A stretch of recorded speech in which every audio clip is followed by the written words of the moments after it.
Shalom. Ya, lebih semangat lagi. Shalom. Iya, mantap sekali. Suaranya kencang semua. Mungkin karena mau dapat hadiah ini ya.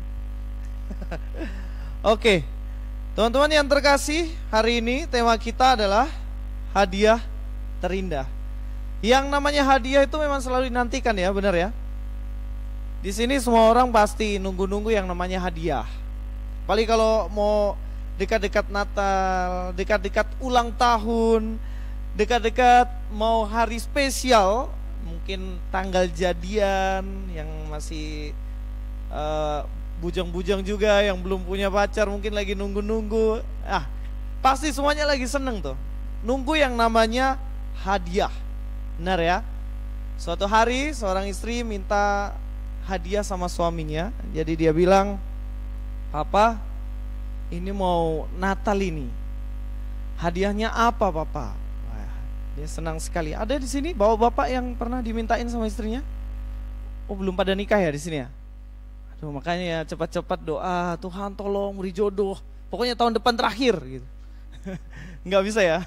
Ya, teman-teman, tiba-tiba istri ini minta dan bapak ini, aduh, ini bagaimana ini, saya belum punya hadiah ini. Kemudian dia punya ide, oke. Suaminya punya ide, "Mama, kau lihatkah tidak itu motor Beat warna putih di depan rumah itu?" Wes, Mama senang sekali, motor baru ini Papa kasih. Baru dia sayang-sayang, "Papa memang kau yang terbaik sudah. Bapak mau kasih saya motor Beat baru ini." "Tidak Mama, saya mau kasih kau Duster warna putih kayak motor itu." Kata. Aduh, dia pikir sudah mau dapat motor, teman-teman. Ternyata yang didapatkan adalah itu mah biasa. Mama semua juga pakai Duster, bener ya? Oh enggak, di sini belum ada yang jadi ibu-ibu. Jadi Bapak Ibu yang terkasih, semua orang pasti menantikan yang namanya hadiah. Apalagi kalau lagi ulang tahun, begitu datang, yang dilihat duluan, ini orang ini bawa hadiah apa ini ya? Atau datang tangan kosong saja. Nah, biasanya dalam pernikahan juga itu, kita menantikan yang namanya hadiah ya. Begitu orang datang kita undang, yang dinantikan adalah hadiah. Apalagi anak-anak itu kalau saya lihat dia lagi ulang tahun, kemudian menantikan hadiah. Suatu hari ada seorang anak kecil, dia berulang tahun mengundang teman-temannya. Dan kemudian sahabatnya datang dan dia tahu sahabatnya itu yang memberikan dia amplop itu. Karena amplop kan ada ciri khasnya. Kemudian dia tidak sabar mau lihat nih. Saya mau lihat hadiahnya apa ini dari sahabatku. Dan kemudian ketika dibuka, persis kayak tadi anak kecil lagi nangis-nangis tuh. Dapat kado kecil. Ternyata dia dapat hanya amplop isinya kertas digunting-gunting doang. Dan kemudian dia murka, "Ini teman bagaimana ini? Kok cuman kasih saya seperti ini?" Kadang-kadang hal seperti itu yang membuat kita kecewa, benar ya? Karena fokus kita hanya kepada hadiah sama Pak Jokowi, diberikan bukan sama pacar kita, apalagi mantan kita, tapi diberikan langsung sama Tuhan. Mari kita buka ya dalam Yohanes. Ini ayat dari saya masih kecil sekolah minggu sampai saya sudah tua ini muncul terus ayat ini. Yohanes 3 ayat 16. Semuanya pasti sudah hafal ini ya. Saya lihat semuanya sudah, nggak perlu baca Alkitab lah, ini sudah hafal ini. Kita baca semuanya sama-sama. Nanti yang kuat dapat nasi kotak. Ini suaranya pelan-pelan, jangan kasih Kak Dil. Oke, kita baca ya, kuat-kuat semuanya. Yohanes 3 ayat 16, 1, 2, 3. "Karena begitu besar kasih Allah akan dunia ini, sehingga ia telah mengaruniakan anaknya yang tunggal, supaya setiap orang yang percaya kepadanya tidak binasa, melainkan beroleh hidup yang kekal." Loh Kak, di situ dibilang nggak ada kado-kado, nggak ada hadiah-hadiahnya. Kenapa dibilang di sini katanya ada hadiah terindah, kado terindah yang diberikan Tuhan kepada manusia? Mari kita lihat baik-baik ayat ini. Dikatakan, "Karena begitu besar kasih Allah akan dunia ini, sehingga ia telah mengaruniakan anaknya yang tunggal." Ada kata hadiah, kado, memberi dan lain-lain, ada nggak Bapak Ibu, teman-teman? Nggak ada ya? Nggak ada. Jadi ayat ini tidak berbicara mengenai hadiah terindah. Tapi saya bingung, tema dikasih kok dari Yohanes 3:16 ini. Ini cocokmologi kayaknya ini kayaknya. Enggak, kita perhatikan baik-baik ya. Kita perhatikan baik-baik. Kalau ada yang punya versi bahasa Inggrisnya boleh dibaca. Boleh dibaca yang punya versi bahasa Inggrisnya. Saya ada bahasa Inggris, tapi karena saya nggak pandai bahasa Inggris, saya baca kalau salah jangan ketawain ya. Saya nggak pede soalnya bahasa Inggris. Bahasa Inggrisnya bilang gini, For God so loved the world that He gave His only begotten Son. Ada kata give di situ. Itu kalau verb satunya itu hanya give ya. Memberikan. Jadi kalau teman-teman lihat di dalam bahasa Indonesia itu ada kata mengaruniakan. Nah, dalam pikiran teman-teman apa tuh mengaruniakan itu? Terima kasih Tuhan, Engkau telah mengaruniakan kekasih yang baik hati, yang tidak sombong, rajin menabung. Nah, apa kata mengaruniakan? Artinya apa? Apa artinya mengaruniakan? Memberi. Pemberian. Jadi di sini sebenarnya Tuhan memberikan, mengaruniakan anaknya yang tunggal kepada manusia. Di sini Tuhan memberikan yang namanya kado buat kita. Tuhan memberikan hadiah yang terindah. Kenapa dikatakan yang terindah? Kenapa hadiah ini dikatakan yang terindah? Ya orang-orang di luar sana, kalau di sini nggak ada saya rasa ya, orang di luar sana pasti bilang, kamu itu sungguh mantan terindahku katanya. Ya kan biasanya gitu ya, mantan terindah. Tapi ini hadiah terindah, kenapa? Kira-kira kalau bilang mantan terindah itu karena apa teman-teman? Ini berhubung banyak-banyak yang masih muda-muda ini. Kenapa dikatakan mantan terindah? Karena dia spesial, bener ya. Gak ada yang bisa gantikan dia tuh. Ya kalau yang gak spesial mah itu kayak mantan paling gak enak deh sama dia gitu. Nah, kenapa dikatakan terindah? Karena itu satu-satunya dan tidak ada yang bisa menggantikan dia. Kenapa saya katakan di sini Yesus Kristus adalah hadiah terindah yang diberikan oleh Tuhan kepada kita? Karena nggak ada KW-nya, teman-teman. Coba dicek HP-nya. Ada di sini yang pakai Samsung? Ada? Sorry, saya pakai Xiaomi, saya nggak pakai Samsung. Minta maaf ya. Kalau ke Batam, Samsung itu banyak KW-nya. Ada yang pernah ke Batam ya? Begini dilihat Samsung atau iPhone begitu kan? iPhone lah paling gampang ya. Tapi dalemannya Android. Banyak di Batam. KW-nya banyak. Kenapa saya pakai Xiaomi, nggak pakai iPhone? Ada yang tahu? Selain nggak punya duit nih ya. Tapi karena Xiaomi nggak ada KW-nya. Coba cari KW-nya Xiaomi, ada nggak? Nggak ada. Udah barang murah di KW lagi kan. Siapa juga mau beli KW-nya? Kalau iPhone ya masih masuk akal lah, harga 20 juta. Di KW, oke lah harganya jadi 1 juta 2 juta. Nah, sesuatu yang indah, sesuatu yang spesial itu karena tidak ada gantinya, tidak ada yang melebihi dia, dan itu yang terbaik dari Tuhan. Mari kita akan lihat ayat itu, Yohanes 3 ayat 16. Kalau dalam bahasa Inggrisnya ya, He gave His only begotten Son. Only, satu-satunya, gak ada yang lain. Dalam bahasa Indonesianya dikatakan anaknya yang tunggal, cuman dia aja. Nah sekarang kalau misalnya Bapak Ibu, teman-teman semuanya, saudara-saudara semuanya, misalnya punya barang satu-satunya, punya lukisan yang antik, pemberian dari orang tua berpesan, nak, ini lukisan papa satu-satunya, gak ada yang lain, tolong dijaga. Kemudian bapak itu langsung mati, meninggal. Warisan dari papanya cuma lukisan itu. Nah, bapak ibu kasih gak ke orang lain? Kasih gak ke orang lain? Oh gak akan dong. Gak mungkin saya kasih kak, karena ini hanya satu-satunya yang saya punya dari orang tua saya. Ini warisan satu-satunya yang paling spesial, saya gak akan kasih orang lain. Nah inilah pribadi Yesus, dia adalah anak satu-satunya, anak yang tunggal, tidak ada yang lain, tetapi Allah mau nih buat kalian. Ini aku karuniakan, ini kuberikan kepadamu. Wah, bagaimana enggak terindah, bagaimana enggak spesial. Satu-satunya, tidak ada yang lain, malah diberikan kepada manusia. Dan itulah anaknya yang tunggal. Tujuannya cuma satu. Supaya apa? Kita lihat di situ. Ketika kita melihat di ayat ini, kemudian ada kata supaya. Berarti itu tujuan. Kenapa kok anaknya yang tunggal itu diberikan kepada manusia? Tujuannya satu, supaya. Dikatakan di situ, supaya setiap orang yang percaya kepadanya tidak binasa. Sinonimnya binasa apa, Bapak Ibu? Sinonimnya binasa di dalam teologi, dalam Alkitab itu mati. Sinonimnya mati apa? Maut. Selain itu apa? Neraka. Itu bahasa simpelnya, neraka.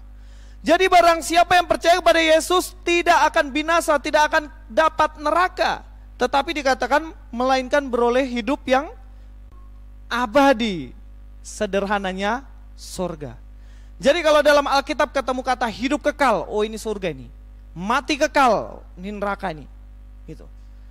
Karena kita sudah terbiasa dengan konsep surga dan neraka. Padahal dalam Alkitab sering dipakai kata hidup kekal.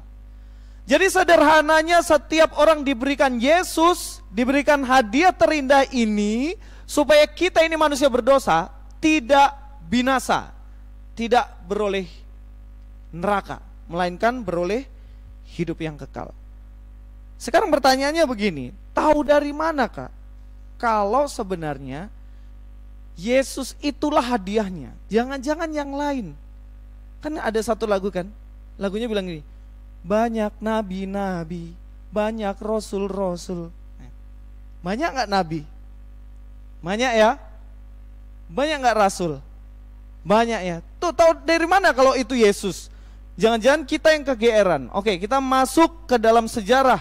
Kalau yang sudah ngantuk, ada permen Kopiko di belakang, silakan ambil supaya nggak ngantuk. Oke, kenapa kok Israel menantikan hadiah itu sebenarnya? Dinantikan. Yang pertama, Israel itu dijajah. Ini zaman Yesus ya, kita bicara zaman Yesus ya. Di zaman Yesus, Israel itu dijajah oleh bangsa lain. Setelah Salomo punya istri 1000, kemudian Salomo dia meninggalkan Tuhan, kerajaannya pecah jadi 2. Kerajaan Israel dan kerajaan Yudea atau Yehuda.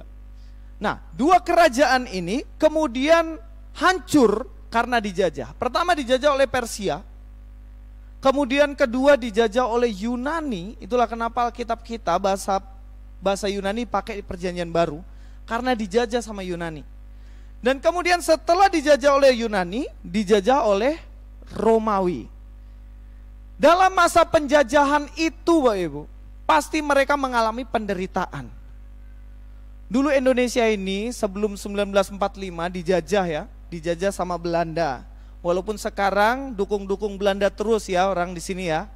Penjajah itu, penjajah. Dukung saja Argentina. Dukung Brasil dong, gak pernah jajah kita, dukung. Jangan dukung Jepang ya, siapa Jepang sini, awas Jepang.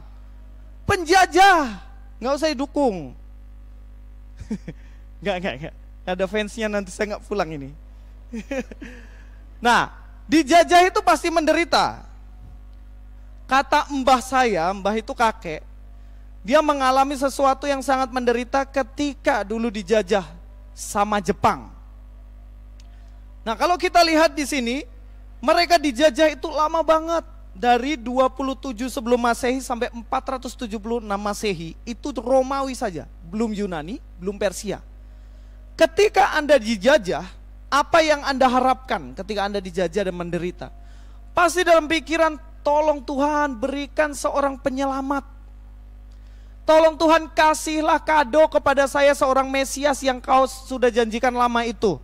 Dan itulah yang ada di dalam pemikiran orang-orang Kristen, orang-orang Yahudi Israel pada zaman itu.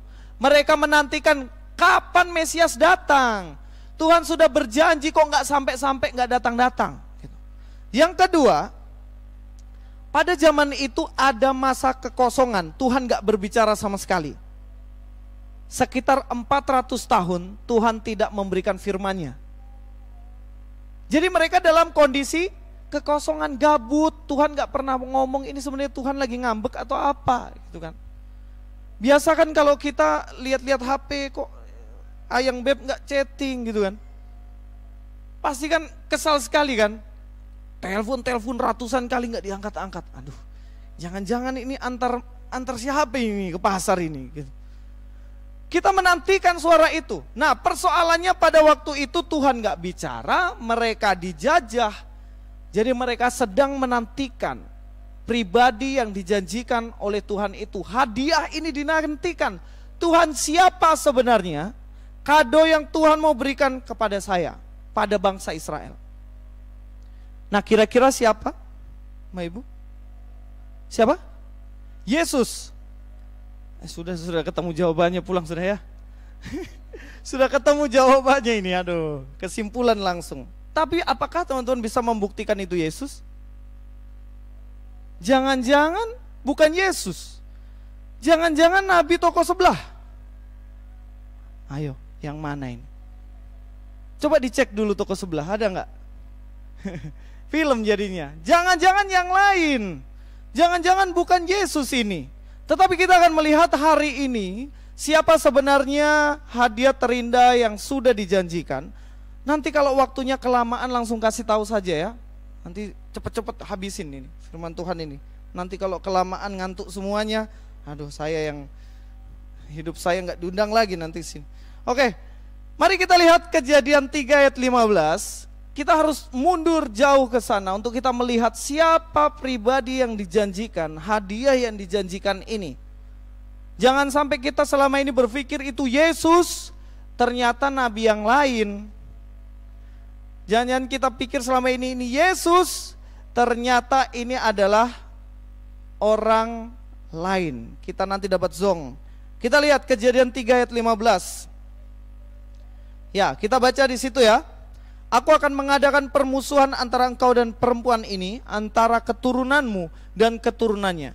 Keturunannya akan meremukkan kepalamu dan engkau akan meremukkan tumitnya. Dikatakan di situ, janji mesianik yang pertama ketika manusia jatuh dalam dosa.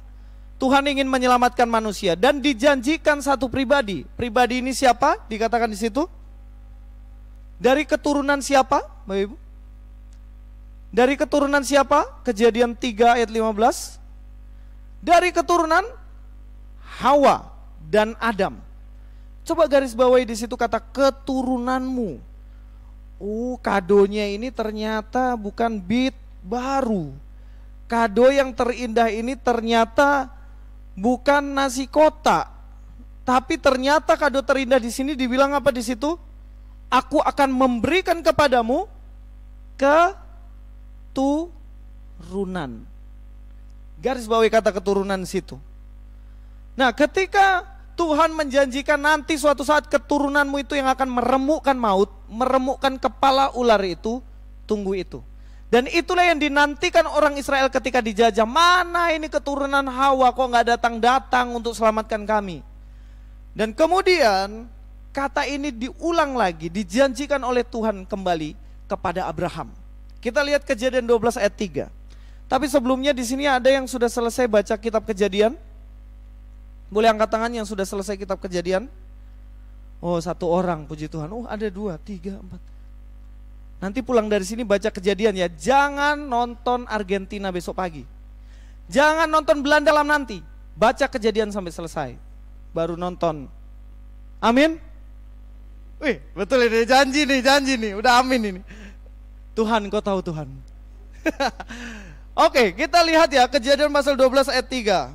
Dikatakan di situ, aku akan memberkati orang-orang yang memberkati engkau dan mengutuk orang-orang yang mengutuk engkau, dan dikatakan olehmu semua kaum di muka bumi akan mendapat berkat. Olehmu, dan janji kepada Abraham apa? Akan memberikan anak keturunan kepada Abraham. Tadi keturunan kepada siapa? Adam dan Hawa. Dilanjutkan kepada Abraham. Abraham itu emangnya keturunan Hawa ya? Ya iya dong. Kan setelah Adam dan Hawa kemudian lahir keturunan Set, keturunan Kain, Nuh, dihabisin, tinggal 8 orang. Kemudian dari 8 orang itu lahir semuanya, kemudian ketemu yang namanya Abraham. Kemudian di Abraham Tuhan berjanji, ya Abraham, aku akan memberkati engkau, keturunanmu, dan olehmu semua bangsa yang ada di dunia ini akan beroleh berkat. Abraham punya anak siapa Bapak Ibu teman-teman? Ishak. Dan siapa yang satu? Ya? Ya Ismail. Ishak dan Ismail. Nah ini anaknya 2 nih. Anaknya 2. Lalu berkat keturunan ini lari kemana? Ke Ishak atau Ismail? Tahu dari mana? Ishak tapi nggak tahu dari mana. Ishak atau Ismail? Oke. Orang-orang Kristen percaya bahwa keturunan itu adalah dari Ishak. Tapi ada kepercayaan di toko sebelah bilang bahwa itu adalah dari Ismail. Mana yang benar? Ishak atau Ismail?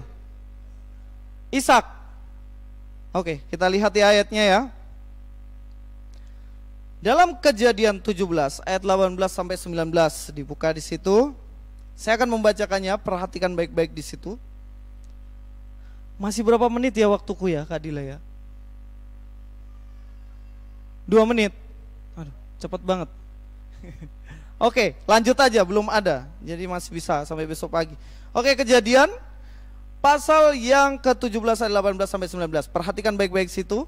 Dan Abraham berkata kepada Allah, sekiranya Ismail diperkenankan hidup di hadapanmu. Abraham negosiasi sama Allah.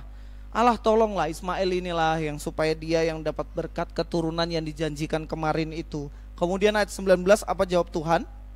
Tetapi Allah berfirman, tidak, melainkan istrimu Sarah yang akan melahirkan anak laki-laki bagimu, dan engkau akan menamai dia Ishak, dan aku akan mengadakan perjanjianku dengan dia menjadi perjanjian yang kekal untuk keturunannya. Keluar lagi kata apa di situ?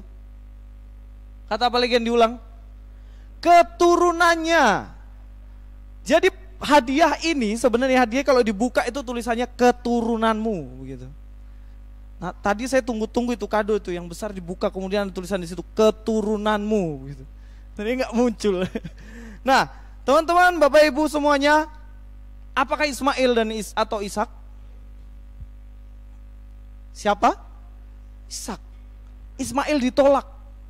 Catat itu baik-baik. Bawa kemana-mana. Kalau ditanyain, bukan Ishak, tapi Ismail. Kasih ayat ini, kamu baca kuat-kuat.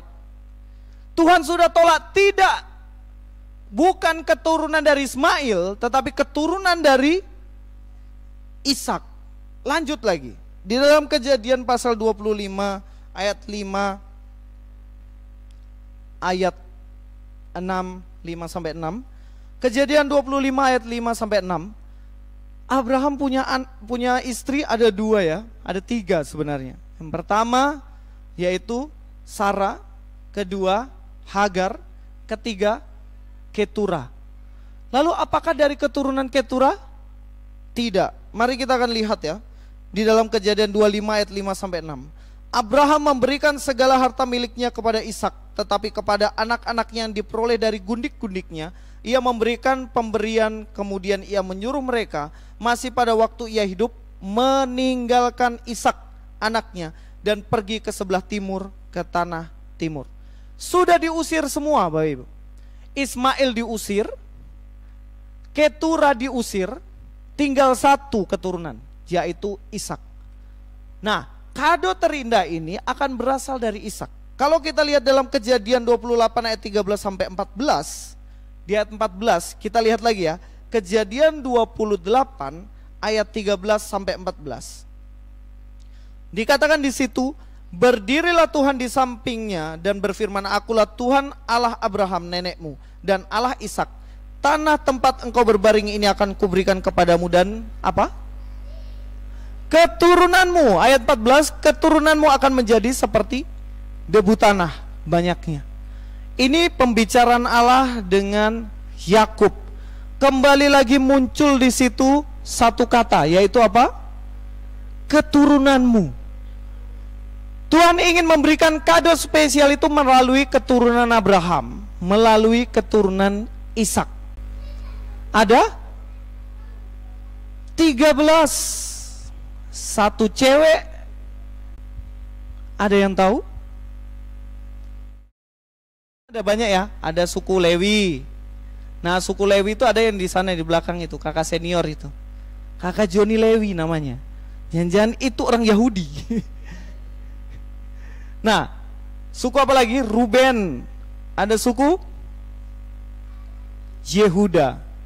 Nah, kita akan lihat apakah Tuhan berfirman kepada Yehuda tentang keturunan. Mari kita lihat Kejadian 49 ayat 8 sampai 12.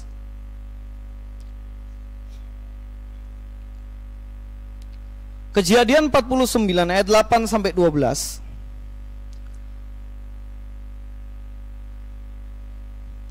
Kejadian 49 ayat 8 sampai 12, saya baca ya.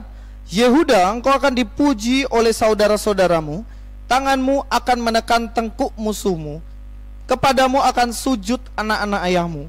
Yehuda adalah seperti anak singa, setelah menerkam engkau naik ke suatu tempat yang tinggi, hai anakku. Ia meniarap dan berbaring seperti singa jantan atau seperti singa betina. Siapakah yang berani membangunkannya? Tongkat kerajaan tidak akan beranjak dari Yehuda, ataupun lambang pemerintahan dari antara kakinya, sampai dia, ya garis bawahi situ ya, sampai dia datang yang berhak atasnya, maka kepadanya akan takluk bangsa-bangsa. Jadi sudah dinubuatkan, dikatakan Yehuda, nanti dari keturunanmu itu akan datang dia yang berhak untuk memegang pemerintahan itu. Jadi sudah mulai mengerucut ya. Dari Abraham, Yakub, 12 suku Israel, ternyata dipilihlah satu suku, yaitu nanti dari keturunan siapa Bapak Ibu? Yehuda. Makanya dikatakan ada singa dari Yehuda. Dari sini kita melihat, oh ternyata ini nanti yang datang ini dari Yehuda ini. Kado terindah, hadiah terindah ini nanti dari Yehuda, bukan dari Ismail, dari tanah Israel, bukan dari tanah yang kemarin kalah, yaitu dari tanah Arab, bukan. Ternyata dari Israel. Mari kita akan lihat dalam 2 Samuel 7 ayat 11 sampai dengan ayat 16. 2 Samuel 7 ayat 11 sampai 16. Kita lihat di situ. Supaya tidak terlalu lama, kita baca langsung di ayat yang ke-16. Ini nubuatan Tuhan kepada salah seorang dari keturunan Yehuda, namanya Daud. Daud itu sukunya adalah suku Yehuda. Dia tinggal di Bethlehem. Kita baca ayat 16. Keluarga dan kerajaanmu akan kokoh untuk selama-lamanya di hadapanku, tahtamu akan kokoh untuk selama-lamanya. Ini mirip dengan nubuatan yang diberikan kepada siapa, Bapak Ibu? Kepada Yehuda kan, pemerintah yang memegang kekal. Dan di sini diulang lagi kepada Daud. Loh, Daud itu dari mana? Daud itu keturunan Abraham, keturunan Israel, dia keturunan dari Yehuda. Dan dia tinggal di mana, Bapak Ibu? Bethlehem. Jadi sudah diperjelas nih, kado terindah ini dari mana nih? Udah diperjelas nih. Dan kemudian kita melihat di situ bahwa ini berasal dari keturunan Daud. Kita akan lihat masuk kepada ayat yang diberikan. Matius pasal yang pertama.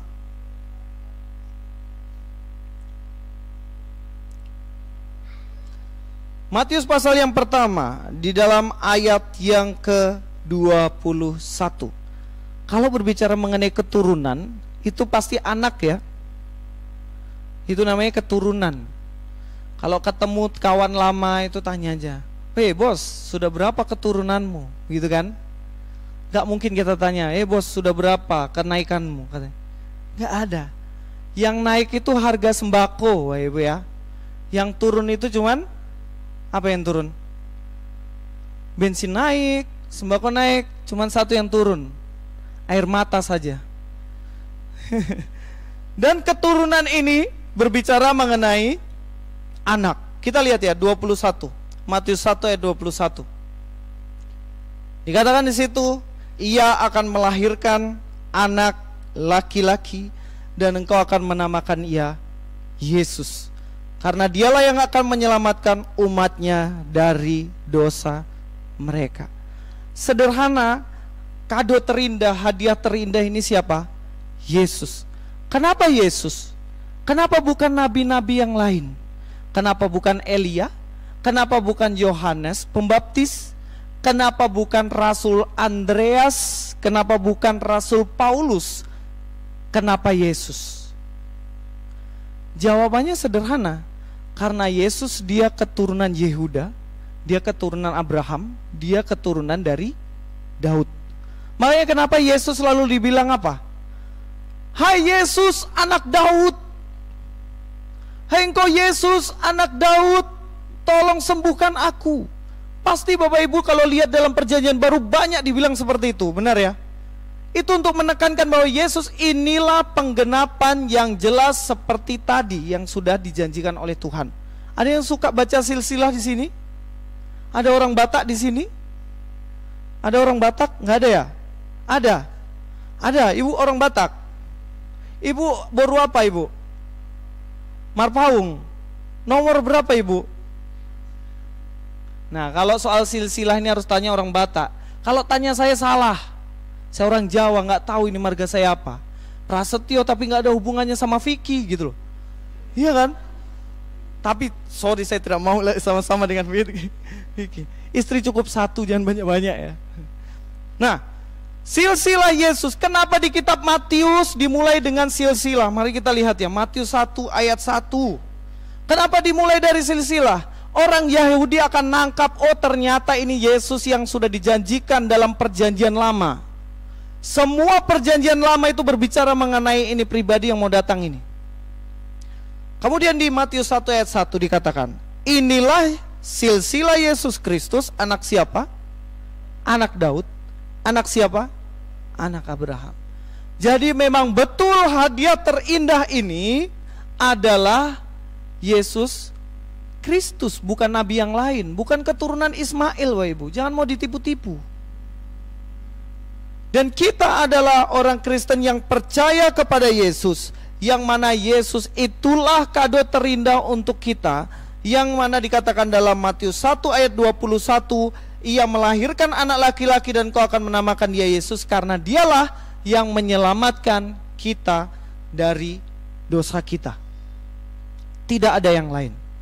Makanya dikatakan Yesus itu satu-satunya, nggak ada KW-nya. Yohanes 14 ayat 6, apa dikatakan di situ? Akulah jalan kebenaran dan hidup. Tidak ada yang bisa kepada Bapa kalau tidak melalui Yesus, satu-satunya. Mau lewat jembatan merah kah? Bisa. Kecuali mau pergi Koya toh? Bisa. Ke surga nggak bisa lewat situ. Wih, tapi ada nabi tuh.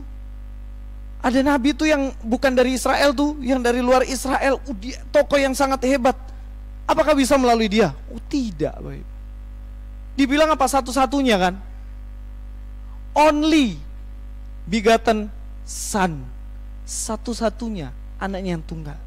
Itulah yang Tuhan berikan kepada kita, satu-satunya yang bisa menyelamatkan kita. Simeon mengatakan bahwa dia tidak akan mati sebelum ketemu Mesias itu. Simeon ketemu siapa? Yesus, kemudian dia mati.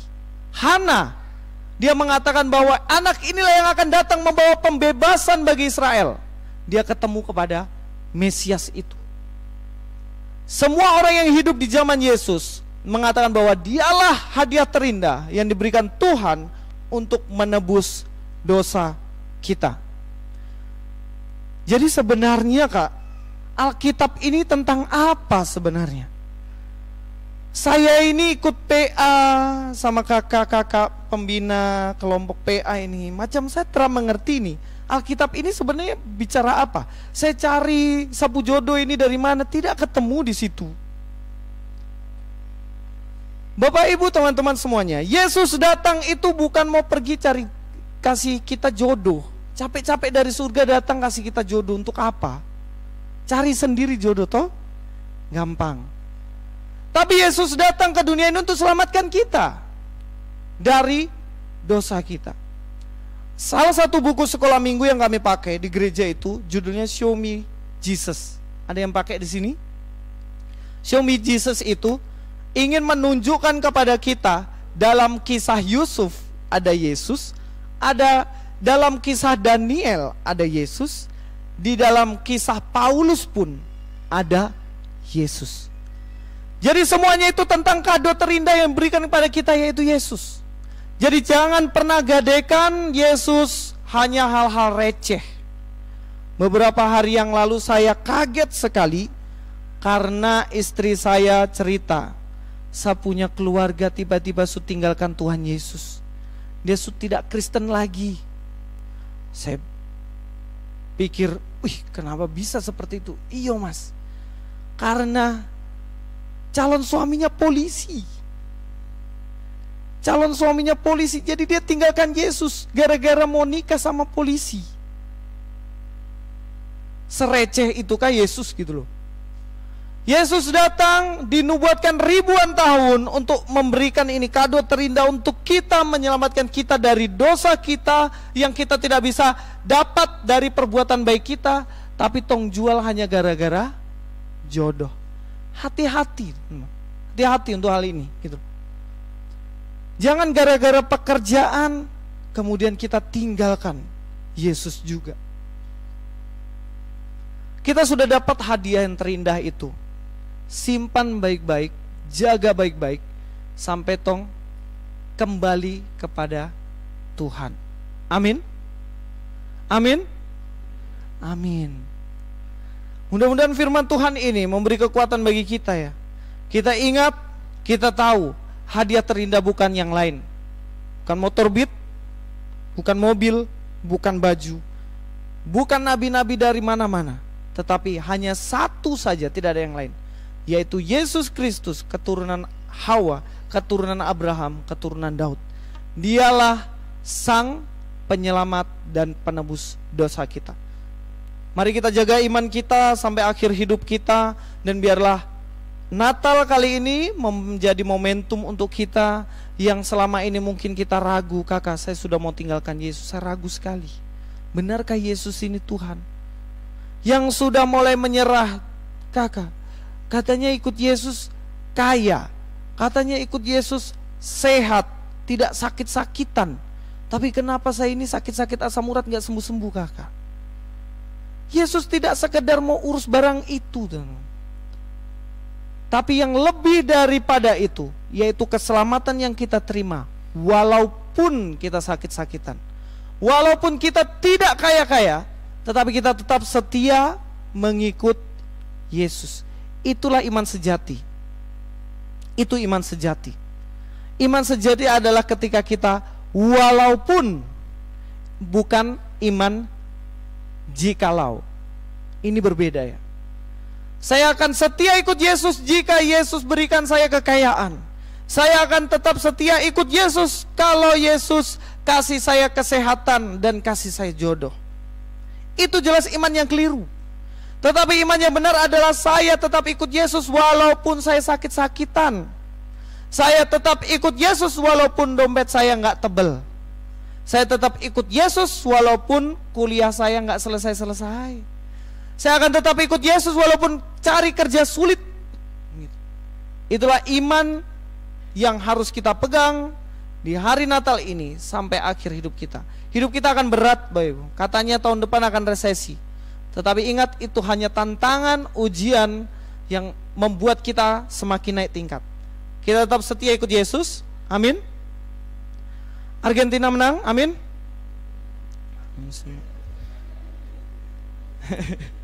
Argentina menang, tidak amin.